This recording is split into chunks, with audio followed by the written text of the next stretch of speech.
Hello dear students, स्वागत है आपका मेरे YouTube channel math plus IT पर। और आज मैं बात कर रहा हूँ कक्षा 10 की प्रश्नावली 5 समांतर श्रेणी की, यानी अर्थमेटिक प्रोग्रेशन की। क्या है, आइए समझिए मेरे साथ जीरो लेवल से। देखो, हमने कुछ संख्या समूह या संख्या सूचियाँ पढ़ी हैं इस प्रकार से, जैसे 5, 8, 11, 14। ये कुछ ऐसी संख्या सूचियां हैं या समूह हैं जिसमें हम आगे आने वाले पदों के बारे में जानकारी दे सकते हैं। जैसे 5, 5 के बाद 8 आया, 8 के बाद 11, 11 के बाद 14 आया, तो हम कह सकते हैं आगे कितना आएगा। तो देखिए, 5 इसमें 3 ऐड हुआ, कितने हो गए 8, 8 में 3 ऐड हुआ, कितने हो गए 11, 11 में 3 ऐड हुआ, कितने हो गए 14। और अब यदि आगे वाला पद चाहिए तो मैं कितने ऐड कर दूंगा, 3 ऐड कर दूंगा। और 3 ऐड करते ही कितने हो जाएंगे, यहाँ पे 14 और 3 17 हो जाएंगे। नेक्स्ट को देखें हम, तो देखो यहाँ पर भी है 1, 2, 4, 8, 16, 32। 32 का आगे क्या आ जाएगा, 64। पता कर सकते हैं आप। ये है 2 की घात 0, जिसका मान 1 होता है। 2 की घात 1, यहाँ 2 की घात 2, ये 2 की घात 3, ये 2 की घात 4 है, ये 2 की घात 5 है। आगे क्या आएगा, 2 की घात 6 आ जाएगा। तो एक क्रम है जिनके बारे में हम बता सकते हैं कि इन इतने सभी पदों को, पीछे वाले इन पूर्व पदों को देख करके हम ये बता सकते हैं आगे कौन सी संख्या आएगी। ऐसे ही यहाँ वालों को देखें हम, तो 2, 2 के बाद 9, 9 के बाद 28। तो इन सभी में कहीं ना कहीं पर कोई ना कोई एक ऐसा नियम लग रहा है जिस नियम की सहायता से आगे वाले पद हम प्राप्त कर सकते हैं। यदि हमें नियम के बारे में जानकारी हो जाए तो हम इन सब के बारे में बता सकते हैं। जैसे पहले वाले में बात करें तो मुझे एक नियम के बारे में जानकारी मिली कि यदि मैं पिछली संख्या में 3 जोड़ दूं तो अगली संख्या मिल जाएगी। सही है। और फिर 3 जोड़ दूं तो और अगली मिल जाएगी, फिर 3 जोड़ो तो और अगली मिल जाएगी। तो एक नियत संख्या, निश्चित संख्या जोड़ने पर हमें अगली संख्या मिल रही है। ऐसे इस वाले में देखूं तो यहाँ पर मैं 2 की घात लगातार बढ़ा रहा हूं तो अगला पद मिलता जा रहा है, अगली संख्या मिल रही है। इस वाले में ध्यान से देखो, ऐसा कौन सा नियम लग रहा है। 3, 4 को आप देखेंगे तो समझ में आ जाएगा क्या नियम लग रहा है। ये देखो, पहली संख्या है तो पहली संख्या कितनी है, 1 से 1 ज़्यादा है। दूसरी है ये, तो दूसरी में ये संख्या मिल गई हमको 9। तो ये 2 से हमारे पास बहुत ज़्यादा हो गई। मैं इसको यूँ कह सकता हूँ, 2 की घात 3 कितनी होती है, 8। और 8 में 1 और जोड़ दें। यहाँ देखो 1 की घात 3, उसमें 1 जोड़ दें। 1 की घात 3 1 ही होती है, उसमें 1 जोड़ेंगे तो 2 बनेगा। यहाँ 2 की घात 3 है, उसमें 1 जोड़ेंगे तो 9 बनेगा। 3 की घात 3 में 1 जोड़ेंगे तो 28 बन जाएगा। तो यहाँ पर क्या मिल रहा है, जो भी पद है उस पद की संख्या का क्यूब और प्लस में 1 कर दूंगा तो मेरे पास ये पद आ जाएंगे, ये संख्याएं आ जाएंगी। तीसरे वाले में देखूं तो ये समान ही है लगातार, तो मैं कह सकता हूँ आगे क्या आएगा। ठीक है, आप बता सकते हो इसके आगे क्या आएगा। 126 के बाद कितना मिलेगा, 217 मिल जाएगा, यानी 6 का क्यूब। ये कौन सा पद होगा, आगे आने पर ये 5वां है, आगे आने वाले पर 6ठा आएगा। तो छठी संख्या प्राप्त करनी है तो 6 के क्यूब में 3 जोड़ देंगे। ऐसे यहाँ लगातार -2 -2 -2 है, तो ये -2 ही रहेगा, क्योंकि यहाँ पर क्या हो रहा है, सभी में 0 जुड़ रहा है। इसी संख्या 0 जोड़ने पर यही रहेंगी। तो ये भी अपने आप में एक संख्या समूह या संख्या सूची है। नेक्स्ट में देखें तो यहाँ देखो 0, फिर 3, फिर 8, फिर 15, फिर 24, 35। सोचो यहाँ पे कौन सा नियम है। यहाँ पर नियम लग रहा है n² - 1।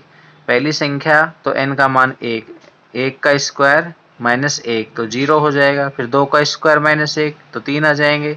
3 का स्क्वायर 9 होता है, 9 में 1 घटा देंगे तो 8 आ जाएंगे। 4 का स्क्वायर 16 होता है, 1 घटाएंगे तो 15 आ जाएंगे। तो यही क्रम चल रहा है यहाँ सभी में। तो यहाँ भी एक नियम लग रहा है।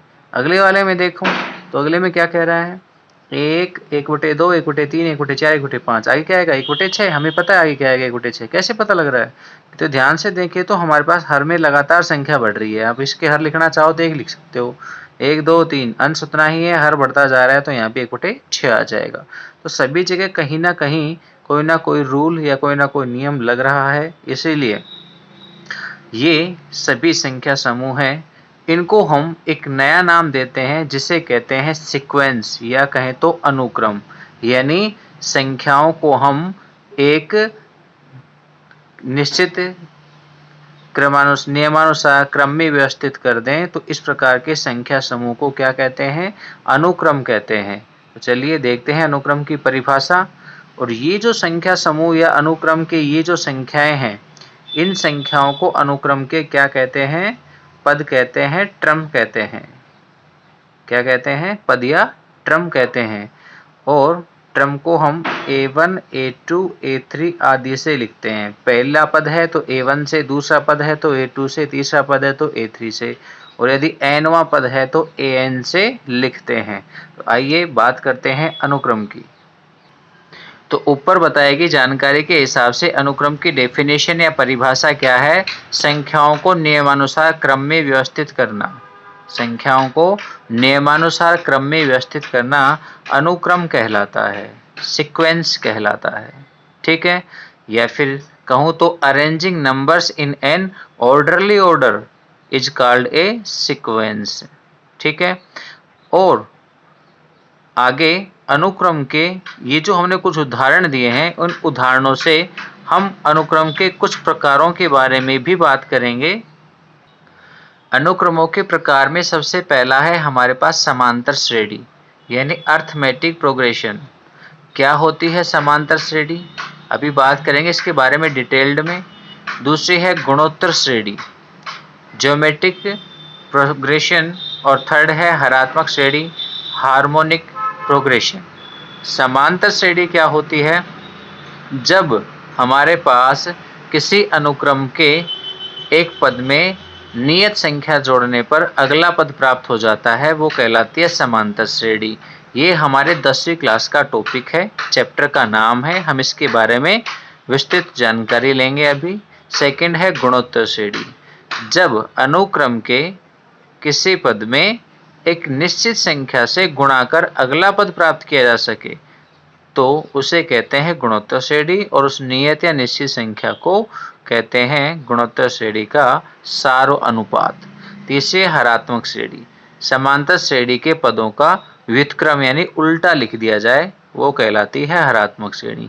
हालांकि ये हमारे यहाँ अब 10वीं कक्षा में टॉपिक नहीं है, ये 11th क्लास का पार्ट है।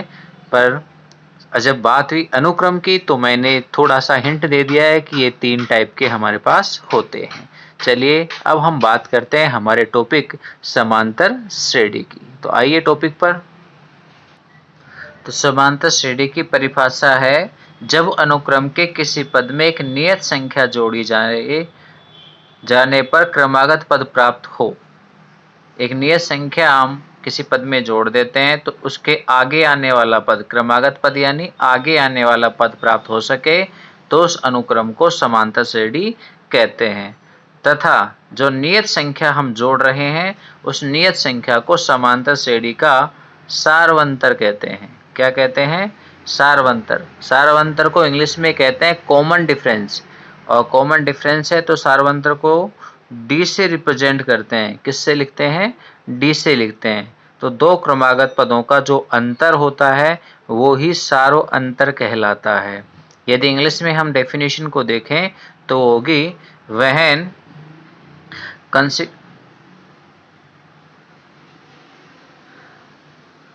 इंग्लिश में परिभाषा को देखें तो when conjugative terms are obtained when a fixed number is added to a term of the sequence, then that sequence is called arithmetic projection। यानी समांतर श्रेणी को शॉर्ट में AP कहते हैं। तो आगे हम समांतर श्रेणी की जगह पर क्या काम में लेने वाले हैं?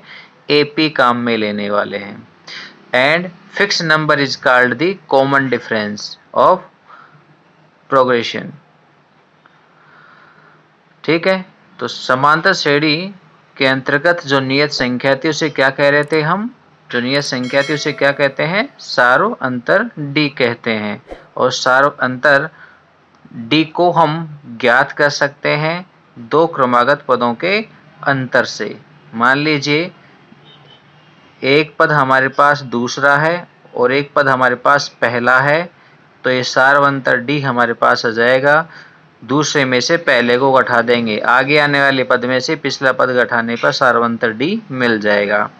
इसका कॉमन सूत्र यूँ लिखा जा सकता है कि nवां कोई पद है उसमें से उससे पिछला पद an-1 घटा दिया जाए तो वो सारवंतर D कहलाएगा। ठीक है। एक अनुक्रम समांतर श्रेणी है या नहीं, एक सीक्वेंस एपी है या नहीं, इसकी पहचान, इसकी आइडेंटिफिकेशन हम कैसे कर सकते हैं, उसके लिए हमें क्या करना होगा। मान लीजिए कोई भी अनुक्रम है, वो अनुक्रम है, वो मेरे पास 2, 7, 12, 17 कुछ इस प्रकार से है। मैं कैसे पहचान सकता हूँ कि ये संख्या सूची या ये अनुक्रम या ये सीक्वेंस एक एपी है या नहीं है। तो किसी भी संख्या सूची की एपी में पहचान करने के लिए आपको सारवंतर डी निकालना पड़ेगा। तो हम डी को कैलकुलेट करें तो डी होता है, अभी बताया था सूत्र, 2 क्रमागत पदों का अंतर, या फिर डी कह सकते हैं तीसरे में से दूसरे का अंतर, या डी कह सकते हैं चौथे में से तीसरे का अंतर, या फिर सामान्य सूत्र लिखा था nवें पद में से उससे एक कम पद को घटा दें। ठीक है, n से एक कम n-1, 2 से एक कम 1, 3 से एक कम 2, 4 से एक कम 3। तो यहाँ देखिए पहला है a1 2 है 2, कितना है यहाँ a1 का मान 2, a2 का मान है 7, a3 का मान है 12, a4 का मान है 17। आपको कम से कम 2 डिफरेंस यानी डी तो निकालने ही है। पहला निकाल देता हूँ मैं a2 माइनस a1, a2 की जगह पर 7, a1 की जगह 2, कितना मिला डिफरेंस 5 का मिला। ऐसे ही सेकंड और निकालते हैं हम a3 माइनस a2, तीसरे में से दूसरा पद घटाते हैं, तीसरा है 12, दूसरा है कितना 7, कितने आएंगे 5। दोनों डी को देखो कैसे हैं, बराबर हैं। यदि आपके पास सारवंतर समान आ जाते हैं, a2 माइनस a1 और a3 माइनस a2 दोनों समान आते हैं, तो हम कह सकते हैं कि दी गई सीक्वेंस या दी गई संख्या सूची एपी में है। और कहता है सार अनुपात भी ज्ञात कीजिए, तो सार अनुपात सारो अंतर पूछे कि सारों भी ज्ञात कीजिए, तो सारो अंतर d बराबर कितना मिला 5 मिला है। ठीक है, तो इस प्रकार से हम जांच कर सकते हैं। तो चलिए करते हैं हम शुरुआत एक्सरसाइज 5.1 की, जिसमें केवल एक एपी को प्राप्त करना ही है। कि पता कैसे किया जा सकता है कि एक एपी है, और इसी एपी में यदि अगला पद भी प्राप्त किया जाए, कहा जाए कि नेक्स्ट पद और पता प्राप्त कीजिए, 4 दे रखे हैं, 5वां निकालिए, 6ठा निकालिए। तो देखो 5वां कैसे मिलेगा, 5वां कैसे मिलेगा, पिछले में हम सारवंतर को जोड़ देंगे। ठीक है, देखो a4 को इधर ले जाओ तो a5 माइनस a4 क्या बनता है d। तो 5वां पद किससे मिलेगा, पिछले पद में सारवंतर d जोड़ने से आपको मिल जाएगा। तो 5वें पद को प्राप्त करने के लिए हम a4 यानी 17 में सारवंतर d यानी 5 जोड़ देंगे, तो कितने हो जाएंगे 22। आपको कहा जाए छठा पद भी निकालिए, तो छठा कैसे मिलेगा, 5वें में d जोड़ेंगे, छठे से पहले कौन सा आता है 5वां, 5वें में सारवंतर d जोड़ देंगे, तो ये कितना हो जाएगा 22 + 5 यानी 27। ऐसे ही आगे आने वाले पद निकाले जा सकते हैं, पिछले पद में सारवंतर जोड़ दो, अगला पद मिल जाएगा। परिभाषा यही है कि एक पद में निश्चित संख्या या नियत संख्या जिसको सारवंतर d कहते हैं, जोड़ने पर अगला पद या क्रमागत पद प्राप्त किया जा सके, उसे एपी कहते हैं। ठीक है, तो आइए एक्सरसाइज की शुरुआत करते हैं। एक्सरसाइज 5.1। तो देखिए एक्सरसाइज 5.1 में पहला प्रश्न है, निम्नलिखित समांतर श्रेणी के लिए प्रथम पद एवं सार अनुपात सारो अंतर सारवंतर d लिखिए। तो देखिए ये आपको एक एपी मिली है, इस एपी में प्रथम पद यानी फर्स्ट टर्म क्या है 6। तो प्रथम पद को a से लिखते हैं, a का मान कितना हुआ 6, और क्या चाहिए हमें चाहिए सारो अंतर d। d का सूत्र होता है a2 माइनस a1। तो A2 का मान है 9।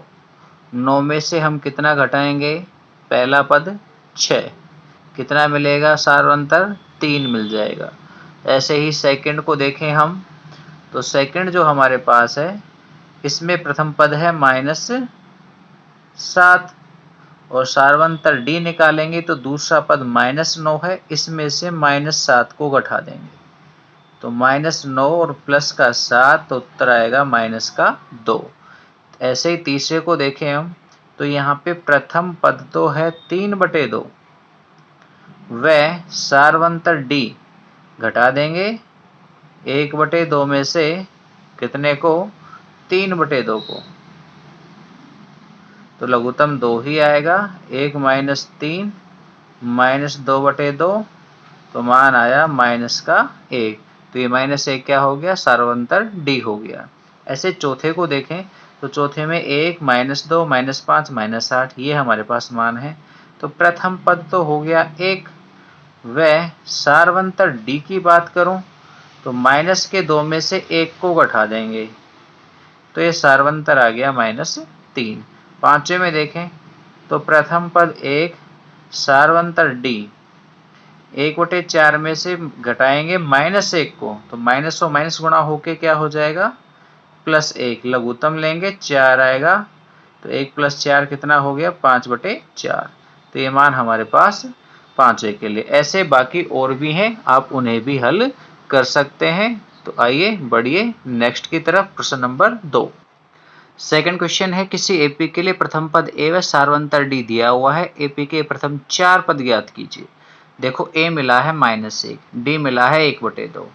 अब पहला पद तो मिल ही गया है, ठीक है, 3 और निकालने हैं। A2 क्या होता है? प्रथम पद प्लस सार्वंतर D, ठीक है। पिछले पद में D जोड़ देंगे, अगला पद आ जाएगा यानी A2 आ जाएगा, पहले में D जोड़ेंगे दूसरा मिलेगा।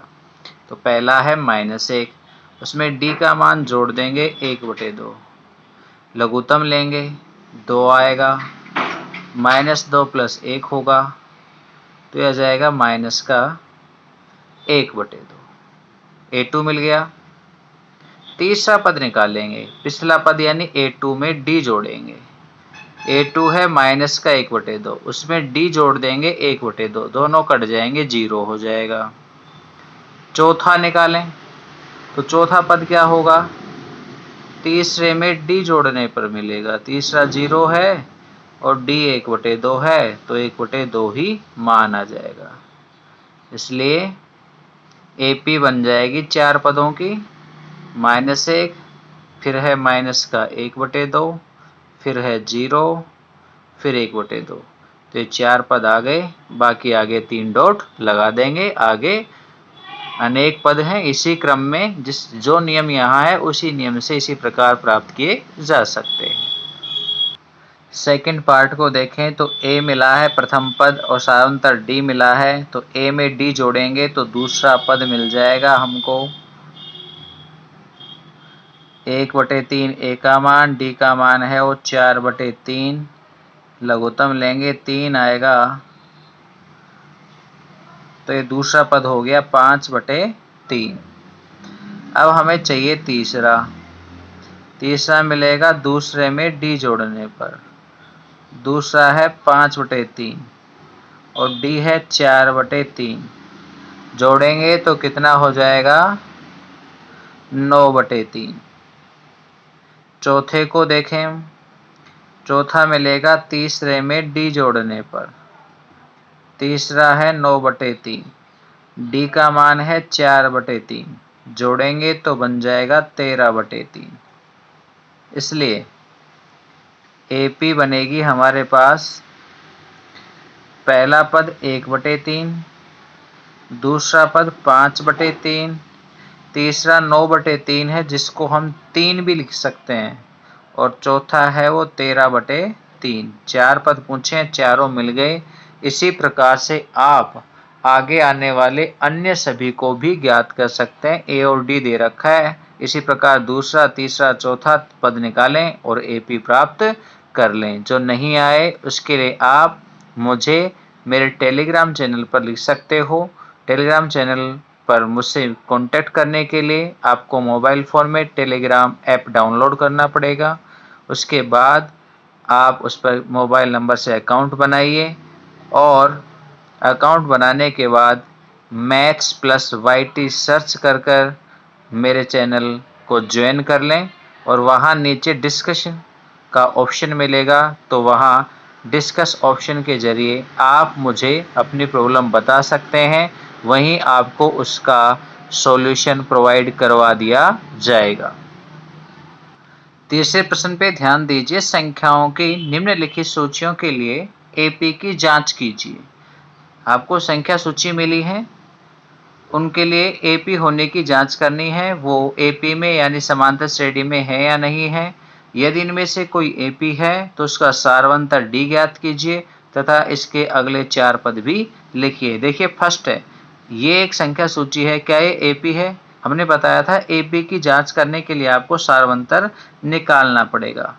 तो यहाँ आप A1 की बात करें या ए की बात करें तो वो है 2 और A2 की बात, दूसरे पद की बात करें तो 5/12 और तीसरे पद की बात करें तो वो है 3। तो इसीलिए सबसे पहले D जिसको हम कहते हैं A2 माइनस A1 निकालते हैं। 5/22 में से 2 घटाएंगे। A2 का मान 5/22, A का मान 2। तो A या A1 A की बात है, अलग नहीं है। प्रथम पद को A या A1 से लिखते हैं, लघुत्तम लेंगे 22 आएगा। 5 माइनस 22 दूनी 44, तो माइनस में 39/22 आ गया। वह A3 माइनस A2 की बात करें हम, तीसरे में से दूसरा, तो 3 में से 5/22 घटाएंगे, लघुत्तम लेंगे 22 आएगा। 66 माइनस 5 61/22। क्या दोनों अंतर बराबर हैं? हमको मिला A2 minus A1 not equal to A3 minus A2। ठीक है, पहला अंतर दूसरे के साथ बराबर नहीं है, इसका मतलब ये सारवंतर D नहीं है। इसलिए यह संख्या सूची AP नहीं है।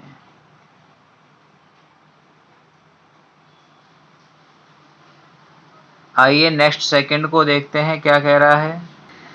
यहाँ देखिए सेकंड में सभी के सब पद समान है, यानी प्रथम पद 1/2 है माइनस का, दूसरा भी 1/2 है माइनस का, तीसरा भी 1/2 है माइनस का, चौथा भी 1/2 है माइनस का।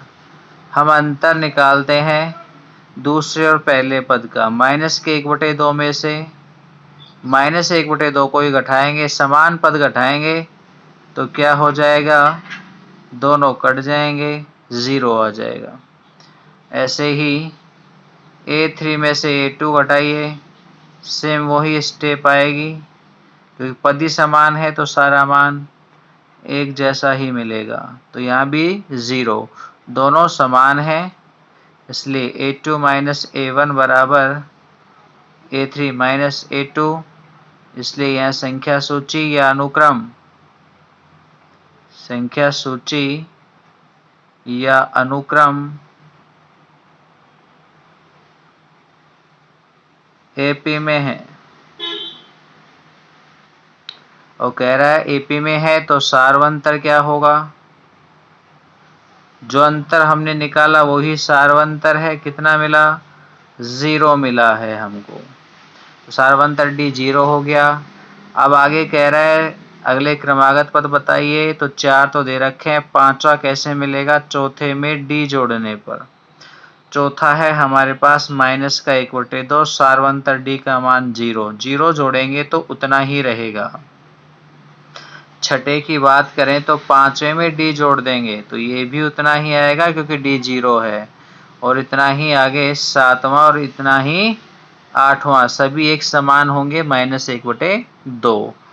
ठीक है, चलिए एक और देखते हैं हम, तीसरे में कह रहा है कि A² A³ A square A cube A to power 4। वैसे मैंने आपको परिभाषा दी है, ये किसका है? पिछले पद में एक निश्चित संख्या a गुणा करने पर अगला मिल रहा है, फिर a गुणा हुआ, a गुणा हुआ। जब गुणा होता है तो गुणोत्तर श्रेणी कहलाता है, तो ये AP नहीं है। खैर चलो, हमें जांच करनी है, हम जांच करेंगे यहाँ।